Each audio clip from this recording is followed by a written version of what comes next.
step back, I was like, wait a minute. Yeah. Do I really need this? Right. My old one works fine. Yeah. And then I read the reviews and they said it was a nightmare to clean. Oh, no. I know. So critical thinking saved me It did. from a major impulse buy and a cleaning disaster. And that's a perfect example of how even small decisions, Right. it can save you time, money, hassle. Yeah. It's like that mental bodyguard protecting you I love it. from bad choices. That is a great way to think about it. But it's not just shopping. Right. Think about how much information we get every day. All the time. From the media, it's like information overload. You're right. And that's why critical thinking is so important, especially with media. Yeah. One of the studies we're looking at really emphasizes the need to question everything. Like what? Is this source reliable? What's their agenda? Okay. Are there other perspectives? It's like we're becoming media detectives, I love that. sifting through all the noise to find the truth.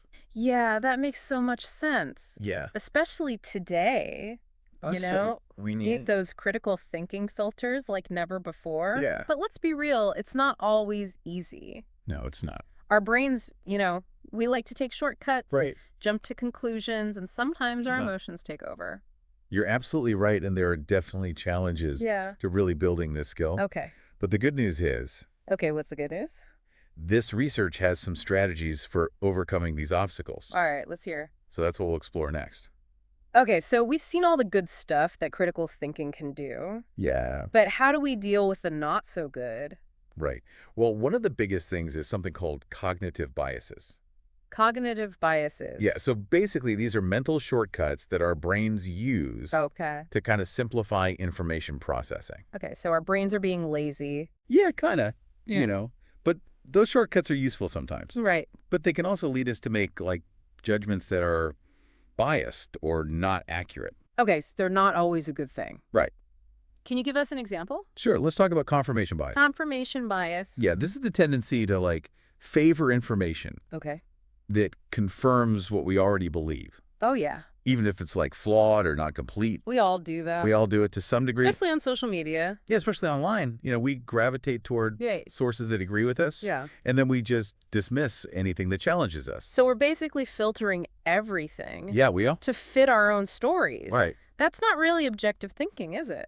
Not really, no. So how do we get past that? So the key here is to really seek out diverse opinions, Okay. even if they make us uncomfortable. Ooh, yeah, that's the hard part. It is, one of the studies talks about Yeah. exposing ourselves to different things, challenging those assumptions, and being open to changing our minds. Right. So it's about seeing the whole picture, Exactly. not just staying in our little bubble. Yeah, that's a huge part of critical thinking. Okay, so we've got to get out of our comfort zone. We do. What?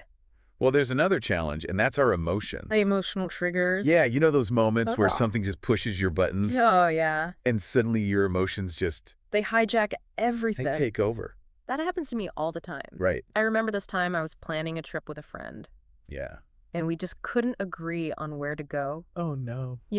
And we were so looking forward to this trip, Yeah. and it just blew up. Oh, wow. It was terrible. I was so focused on proving my point Right. that I totally forgot to listen to her side. Right. My emotions were just, They took over. they took over. Yeah. Yeah, and I forgot all about critical thinking. That's such a good example, though, I was off. of how, quickly emotions can just, derail everything. They really can. But don't worry. Okay. Is there hope? There is. One of the articles actually talks about some great advice for dealing with that. Give it to me. Okay, so the secret is, Yeah. it's about creating space between that trigger and your reaction. Okay. So the research suggests things like mindfulness, Okay. deep breathing, Yeah. to calm your system down Right. and give you time to think clearly. So that pause button again? Yeah, exactly. But it's hard to remember to breathe. It takes practice, but the more you do it, Yeah. the better you get at it. Okay, so practice makes perfect. Exactly. All right, so we've talked about biases, Mm-hmm. emotional triggers. Right. Anything else standing in our way? One more big one, and that's mental resilience. Mental resilience. Yeah. Critical thinking, it takes energy. Right. It takes focus. Yeah. When you're exhausted, stressed, or burnt out, Yeah. it's so much harder to think clearly. I feel that when I don't get enough sleep, Yeah. I'm overwhelmed. My brain is just fried. Totally. And critical thinking's the last thing I want to do. Exactly. So that's why taking care of ourselves is so important. Self-care. Yeah, the research talks about prioritizing things that give us energy. Like what? Sleeping enough, eating healthy foods, exercising, doing things that bring us joy. Oh, so it's mind and body. Yeah, they work together. Working together. When we take care of ourselves, Yeah. we can handle the challenges and approach things with a clear mind. So it's not just all doom and gloom. It's not. There's fun stuff too, right? Yeah, let's get to the good stuff. Okay, give me the tools. Okay, so the sources highlight 3 powerful techniques. All right, lay them on me. The first one is mind mapping. Mind mapping, I've seen those. Yeah. Have you ever tried it? I've never actually made one. Okay, well, it's amazing for organizing your thoughts and seeing the connections between ideas. Oh. So you start with like a central concept, and then you branch out, connecting ideas, evidence perspective. This is like a visual brainstorm. Exactly. That's cool. It's way more fun than staring at a blank page. Right, and I'm a visual learner, so that would really help me. It can help you see those gaps in your thinking. Okay. Get a better understanding of the problem. And maybe even come up with new solutions. Wow, okay. I like it. What's the second tool? Number 2 is Socratic questioning. Socratic questioning. Remember those probing questions? Like who, what, where, when, why, how? Yeah, all of those. It's about using those questions to really stimulate thinking. Okay. To challenge assumptions and dig deeper. So we're like detectives Exactly. trying to solve a case. You got it. And we can use them in our own lives. Really? Okay, give me an example. Okay, let's say you're buying a new phone. Okay. What are the things you're looking for in that phone? Well, I need a good camera. Okay. Because I love taking pictures. And I need a long battery life. Oh, good. So those are your priorities. Yeah. Now, how do you know that this phone is good at those things? Well, I've read the reviews. Okay. And they all say it's got a great camera and battery. That's great, but have you looked at any other phones? Oh, you got me there. Right. I was so focused on that one that I didn't even look at anything else. And that's what Socratic questioning does. Yeah. It makes us slow down, think critically. You're right. Consider all the options. And not just follow the hype. Exactly. I love it. It's like a mental workout. It is. What about the third tool? Okay, what's number 3? That one's thought journaling. Thought journaling. Yeah, it's a way to become more aware of those thought patterns. Yeah, automatic thoughts. Yeah, the ones that control our decisions. Right. And our behaviors, and also to see where we're getting stuck. I've actually been trying journaling. Right. And it's amazing what I'm discovering. Yeah. It's like a mirror, but for your mind. It's one of the researchers suggests using it to analyze your thought process. Okay. To see if there are any negative thoughts or like limiting beliefs. Okay. And then you can challenge those things. So like when I get stuck in those what-if scenarios?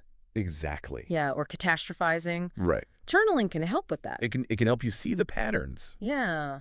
And start to change them. It's like I'm untangling my thoughts. That's a great way to put it. And making room for better thinking.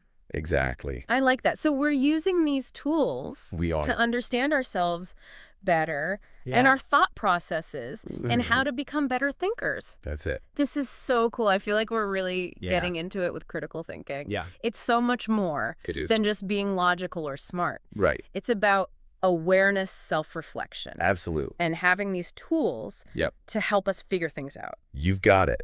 And the more you practice, the more natural it becomes. So it's like a muscle. It is. The more we use it, the stronger it gets. Exactly. I like that analogy. It makes it feel less scary. Yeah. Like it's something we can actually learn. Exactly. So where do we go from here? That's what we're going to explore in the last part. All right, stay tuned.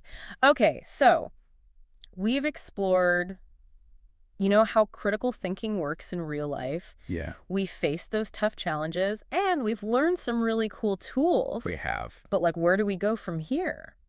It's been quite a journey. It really has. And going through all these sources, what really stood out to me is how critical thinking is a skill. Right.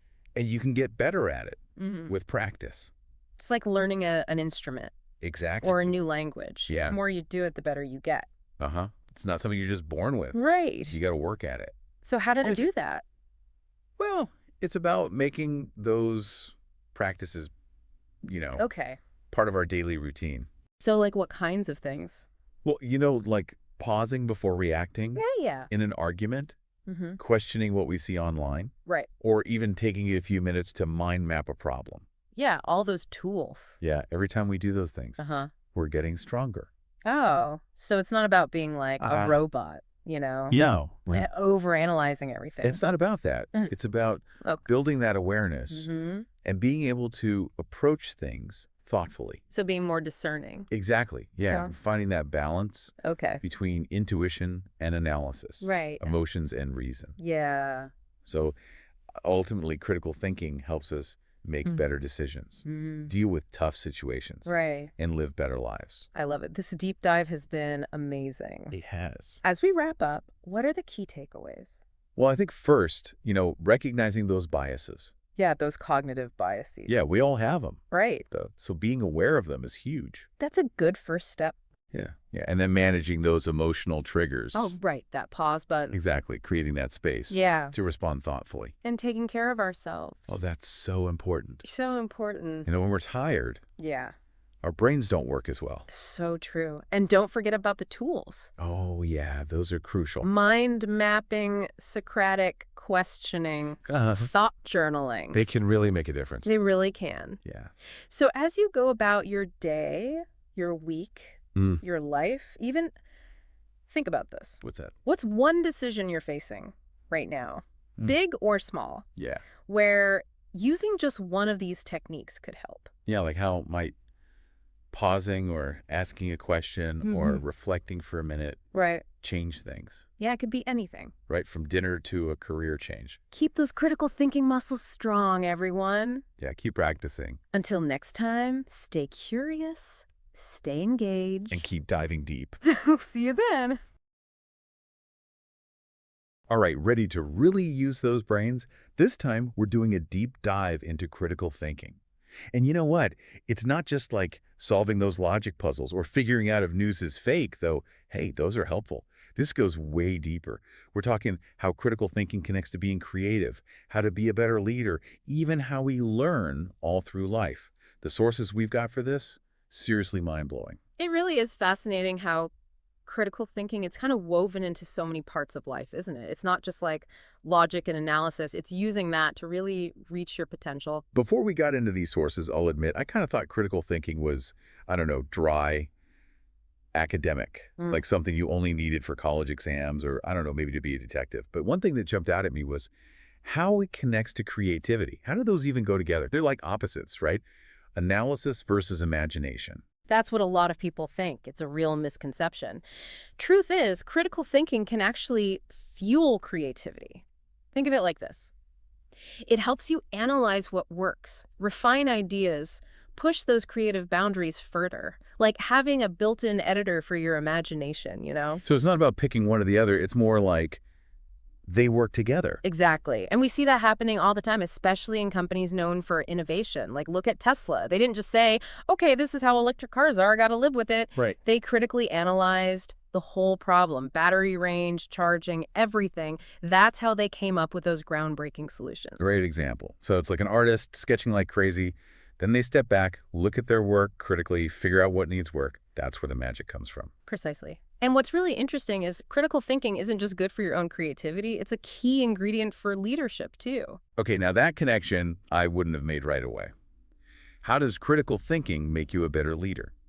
Isn't it more about, I don't know, charisma, being tough when you got to make decisions? Well, making those tough decisions is part of it. But critical thinking helps you make informed choices. It's analyzing info, getting different perspectives, then explaining why you decided that way so people trust your judgment. Not just about giving orders, it's inspiring and guiding others, using critical thinking to do that.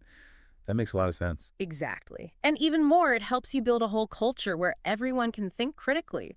Imagine a team where asking questions is good, you challenge what you think you know. Everyone's ideas matter. That's how you get real innovation, a work environment that's dynamic, not stuck. I love that idea. And it's not just work, right? Yeah. Leading a project, family decisions, even your own personal challenges. All that needs critical thinking to judge things right. Absolutely. Leadership skills apply everywhere. Taking ownership of your choices, explaining how you got there, that's huge.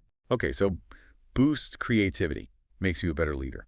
But one thing these sources really hit on was critical thinking as a tool for learning your whole life.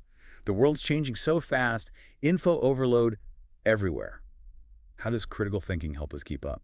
Huge point. In a world with too much info, that's when critical thinking becomes your secret weapon. It's not just absorbing, it's knowing which info is trustworthy, evaluating sources, spotting biases, being able to adapt to new ideas, new tech. It's lifelong curiosity. Like having this mental filter, right? Helps you sift through the noise and get to what's valuable. Exactly. And more than that, it keeps you curious, always asking questions, wanting to learn more, looking for ways to grow. It's a mindset of getting better all the time. Hold on, you said evaluating sources, spotting biases. Could you give me a concrete example of how to do that? Sure. One source really emphasized knowing the difference between a fact and an opinion. A fact, you can check it. An opinion is just what someone believes. Critical thinkers, they learn to spot that difference. They look for the evidence behind whatever's being claimed. So instead of just believing what we read or hear, we got to ask, is this even true? Where's the proof? What's this source's agenda? Exactly. Being an active part of learning, not just soaking it in passively.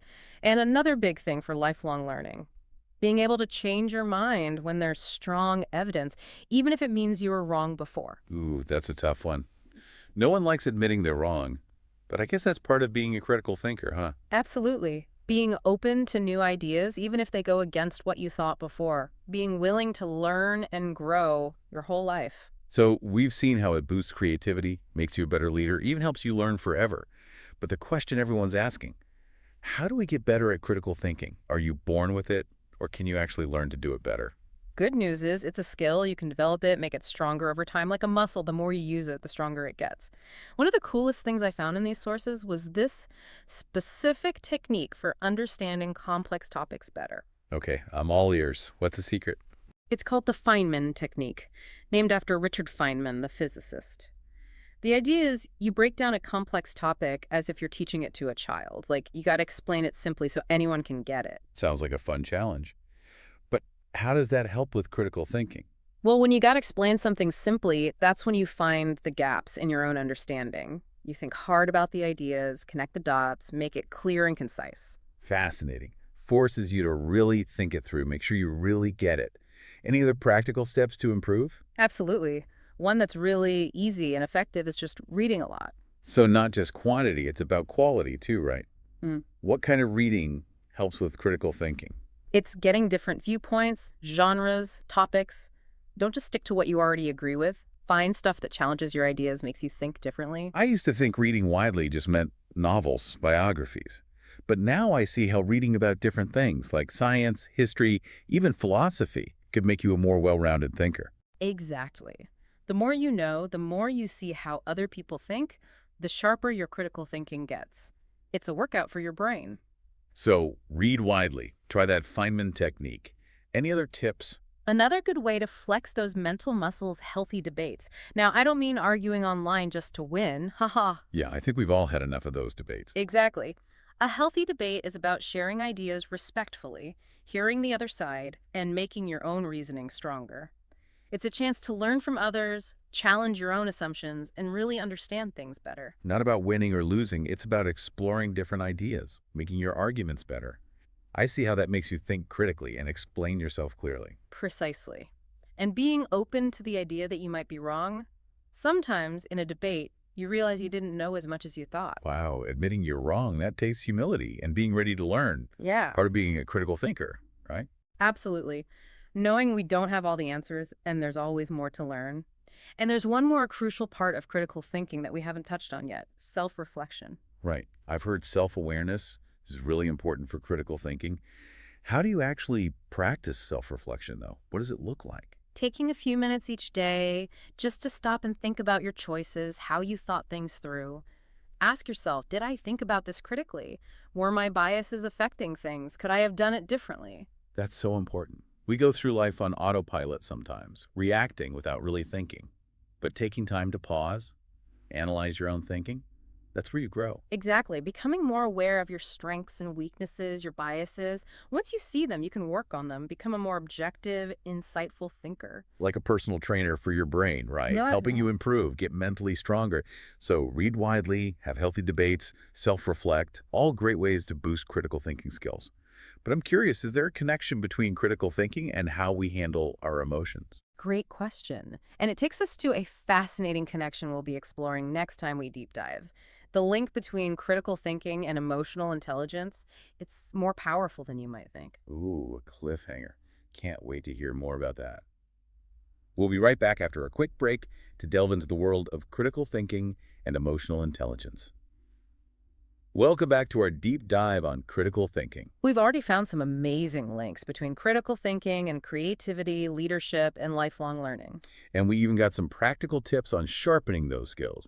Reading widely, trying the Feynman technique, healthy debates, self-reflection. It's a lot, but in a good way. Absolutely. It's all about building those mental muscles, becoming a more aware and engaged thinker.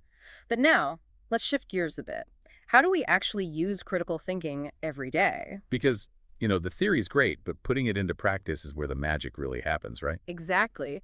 One of the simplest but most powerful ways to boost your everyday critical thinking is this. Get in the habit of questioning everything. Wait, so like channeling my inner 5-year-old. Why? Why? Why? Won't people get annoyed? Well, you don't want to go overboard, haha, but you get the idea. Don't just take things at face value. Dig deeper.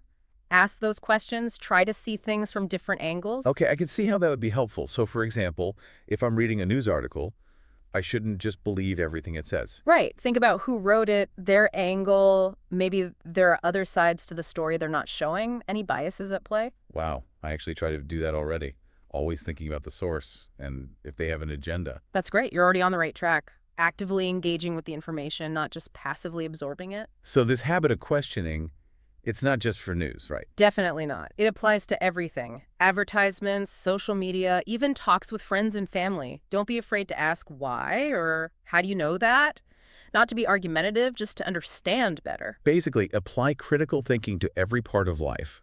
Exactly. Being mindful, engage with the world around you. And that brings us to another crucial skill for using critical thinking in real life: active listening. Okay, now that's something I got to work on. I'm so focused on what I'm going to say. I don't always really listen to the other person. Any tips on how to be better at that? It's something we all struggle with, but worth getting good at. Active listening, it's more than just hearing the words. Pay attention to their tone, their body language, what they're really trying to say. So reading between the lines, getting the whole context of what they mean. Exactly, and asking questions to make sure you get it. Can you tell me more about that? What do you mean by it's stuff like that? It shows you're interested, you're trying to see their side. I've definitely been guilty of interrupting or thinking of my reply before they even finish talking. Not very good listening, I know. We've all been there, it's natural. But with practice, we can be more present, more attentive. And by really listening, you understand the topic better and build better relationships. Makes sense. It's funny, one source talked about empathy and critical thinking. I wouldn't have connected those two. It's a crucial link. Empathy is huge for understanding different viewpoints, seeing how our actions affect others. Right, like putting yourself in their shoes, seeing the world through their eyes. Exactly. With empathy, we're more open-minded, more compassionate, and better critical thinkers overall. We see past our own limited view and make more informed, ethical decisions. Okay, so we've got questioning everything, active listening, and empathy. Any other strategies for those critical thinking muscles in everyday life? Another good one is practicing problem solving. Not just Sudoku or brain teasers, though those are fun too. Ooh, I love a good brain teaser. But how's that connected to critical thinking? Well, think about it. When you have a problem, you got to analyze it, spot patterns, consider different ways to go, come up with a solution. Like a workout for your analytical skills. Exactly. And the more you practice, whether it's a tough situation at work, a difficult conversation, or even just what's for dinner, you get better at using critical thinking for anything. So trying things like logic puzzles, strategy games, even approaching everyday stuff more strategically. Exactly. Bringing that critical thinking mindset to every part of life. And, as we talk about all this, I'm seeing a pattern here. Oh, I see it too. Critical thinking seems to be about being curious, engaged, open to different ways of seeing things. You got it. It's not about being right. It's about approaching the world with questions, a willingness to learn and grow. And the best part, these skills aren't just good for us, they're essential for making society better as a whole. Now that you mention it, I was just thinking that. Imagine a world where everyone used critical thinking. Right. We'd be so much better at solving problems, making good decisions, creating a fairer world, less likely to fall for misinformation and manipulation. Okay, so we've covered a lot. We've seen how critical thinking connects to creativity, leadership, and lifelong learning. We dove into practical ways to sharpen those skills and use them every day. We talked about questioning everything, active listening, empathy, and problem solving. But there's one big piece left. Remember that cliffhanger from before? Ah, yes, the link between critical thinking and emotional intelligence. It's a fascinating connection that can really change our lives. But we'll have to save that for the final part of our deep dive. Stay tuned, folks. We'll be back to unravel the mysteries of critical thinking and emotional intelligence. Okay, back for the final part of our critical thinking deep dive. Gotta say, this whole thing's been way more interesting than I thought. I'm like seeing critical thinking everywhere now. That's awesome. It really can change how you see the world. And now we're finally tackling that cliffhanger, the connection between critical thinking and emotional intelligence. I'm still kind of fuzzy on how those two fit together. Isn't critical thinking all logic, reasoning, while emotional intelligence is about, well, feelings? A lot of folks think that, yeah. But they're more connected than you might think. Let's start with how emotional intelligence actually helps critical thinking. Think about it. When you're super angry, upset, do you make your best decisions then? Oh, no way. When I'm emotional, I'm way more likely to, jump to conclusions, say stuff I regret later. Exactly. Strong emotions can cloud our judgment, make it harder to think straight, be rational. But emotional intelligence, it helps us recognize those emotions, manage them, so they don't mess with our critical thinking. So it's like a stronger filter. Helps us process things more objectively, even when we're feeling a lot. Great way to put it. Emotional intelligence gives us that self-awareness to know when our feelings are affecting our thinking. Then we can use strategies like taking a break, seeing the situation differently, getting outside opinions, helps us make more balanced choices. That makes a lot of sense. But you also said critical thinking can help our emotional intelligence. How does that work?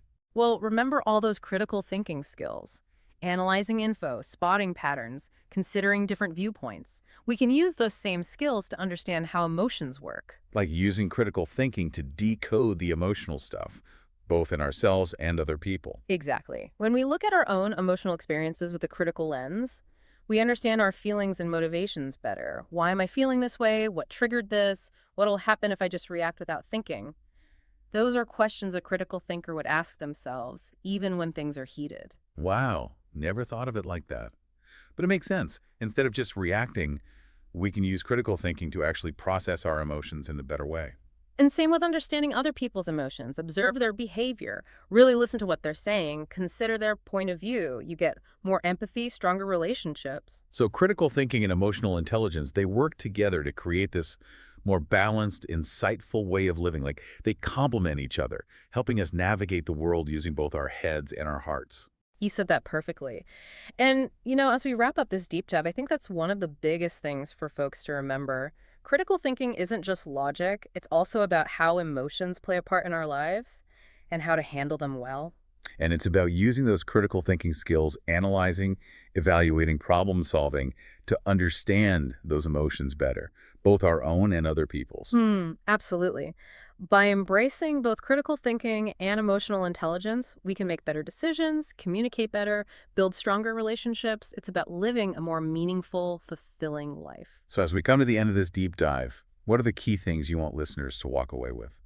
First and foremost, that critical thinking is powerful. You can use it for anything, personal choices, work challenges, even figuring out the complicated social world we live in. And it's not about being cynical or thinking you know everything. It's about being curious, open-minded, willing to question what you think you know, always seeking new knowledge, asking questions, getting a clearer understanding. Perfectly put. And remember, critical thinking, it's a journey, not a finish line. We can keep developing it our whole lives. So, to everyone listening, keep those critical thinking muscles working. Question everything, embrace different perspective, and never stop learning. And above all, stay curious. The world's full of amazing things waiting to be discovered. Thanks for joining us on this incredible deep dive into the power of critical thinking. Hope you enjoyed it as much as we did. And remember, keep those minds sharp and those hearts open. Welcome back to the show, everyone. This is the final part of our deep dive exploring critical thinking. It's certainly been a fascinating journey so far. Yeah, it really has. We've covered so much ground already, We started off by really trying to define what critical thinking even is. Right. And then we looked at how to use it in real-world situations. Well, like leadership, creativity, lifelong learning. you name it. But today, we're going even deeper. we're going to look at how to make critical thinking a habit And how it can help us create some real positive change in society. and even how to inspire others to think more critically. So get ready for some aha moments because we're about to unlock the true power of critical thinking. I'm excited for this one. Me too. And our source material for this final part dives right into this idea of making critical thinking a habit. Sounds simple enough, right? Well, you'd be surprised. The source suggests that we start small. So rather than thinking about big life decisions, Right. Maybe we start with something like planning our day. well, that's interesting. Have you ever thought about using critical thinking to just plan your day? You know, now that you mention it, I haven't really. Well, the source material actually suggests using something called the Eisenhower matrix. The Eisenhower matrix, what's that? So it's all about prioritizing your tasks based on urgency and importance. Okay. You categorize everything on your to-do list into one of 4 quadrants. Gotcha. Urgent and important. Important, but not urgent. Mm-hmm. Urgent, but not important, and neither urgent nor important. So it's like you're not just reacting to whatever's shouting the loudest at you on your to-do list. Right. You're actually using critical thinking to decide where you need to focus your energy. So instead of just going through my to-do list in order, Yeah. I'm using critical thinking to decide what needs my attention first. Exactly. Based on importance and urgency. Wow, that's really cool. Yeah, and the source makes a great point that just like with physical exercise, Oh, yeah. consistency is key. You wouldn't expect to run a marathon after one jog, right? Exactly. You have to build up those critical thinking muscles over time. So true. It's got to be a part of your daily routine. And speaking of routine, Yeah. the source suggests using prompts as a way to guide your thinking, Prompts. like specific questions that you keep handy to help you analyze situations more critically. Oh, like, what assumptions am I making? Yeah. Or what other perspectives should I consider? Things like that. You know, I actually do something similar. I keep a list of questions on my desk to help when I'm stuck on a problem. That's fantastic. It helps me look at things from different angles, you know? It's like having a toolkit for your mind. Hmm. Just imagine the clarity you could bring to your next challenge using these prompts. It's a total game changer. It really is. And here's where it gets even cooler. Our source material actually shows how critical thinking can impact way more than just our personal lives. It's not just about making better decisions for ourselves. Exactly. It can actually drive real change in society. Yeah, the source talks about how critical thinking can help us tackle some of those big, complex social issues we're all facing, Oh, you mean like like climate change. economic inequality? Exactly. Yeah. These kinds of issues where there isn't like a simple solution, you know? Right. It's not like you can just slap a Band-Aid on them. Exactly.